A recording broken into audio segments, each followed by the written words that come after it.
For the past 80 years, American power has been defined by two theaters, Europe and the Middle East. Bases in Germany, carriers in the Persian Gulf, troops in Japan, a web of alliances stretching from the Atlantic to the Pacific. But what if that entire architecture is quietly being dismantled? Not because the US is retreating, but because it's repositioning. Today, we're going to look at something most analysts haven't fully connected yet. Why the United States is pivoting inward toward its own hemisphere, and what that means for global order. This isn't ideology. It's arithmetic. Three structural forces are converging. First, debt. The U.S. is carrying over $34 trillion in federal debt.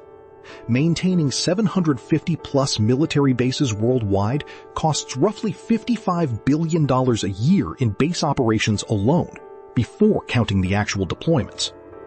At some point, the math forces choices. Second, energy independence. The shale revolution changed everything. The U.S. is now the world's largest oil and gas producer. The original reason for deep Middle East engagement, securing oil supply lines, is structurally weaker than it was in 1973 or even 2003. Third, China's move into Latin America.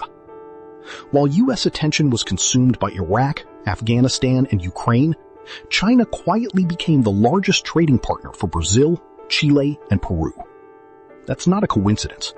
It's a strategic window, and Washington is starting to notice its closing. In 1968, Harold Wilson's government announced that Britain would withdraw all military forces east of Suez, from the Persian Gulf, Singapore, Malaysia, by 1971. It was the official end of the British Empire as a global military force. The British didn't disappear from world affairs. They concentrated, deepened ties with the U.S., reinforced NATO, and shifted from maintaining an empire to managing a network of influence. The U.S. today faces a structurally similar choice. Not collapse, but concentration. The question isn't whether it will happen. It's how fast and on whose terms. Let's look at incentives, not intentions. The U.S. wants to reduce expensive overseas commitments without appearing weak. The hemisphere gives it a natural sphere. The Monroe Doctrine was always about this. China needs commodity supply chains from Latin America, copper, lithium, soybeans, and wants to break U.S. encirclement in the Pacific. Deeper presence in the Western Hemisphere creates leverage. Latin America, especially Brazil, Mexico, Argentina, wants strategic autonomy. They're not choosing sides. They're auctioning influence to whoever offers the better deal. Europe and the Middle East now face a world where U.S. security guarantees are no longer unconditional. That creates pressure to rearm, to realign, and in some cases, to hedge. This isn't speculation. Watch what's moving. The CHIPS Act and Inflation Reduction Act are explicitly designed to reshore supply chains to North America, bringing semiconductor and clean energy production back to the hemisphere. The America's Partnership for Economic Prosperity, launched in 2022, is a direct attempt to counter China's Belt and Road in Latin America with investment in infrastructure, supply chains, and digital connectivity. Military posture is shifting too.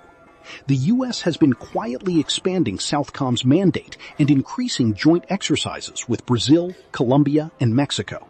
Not just border security, but deep strategic partnership. These are not random policy moves. They form a pattern.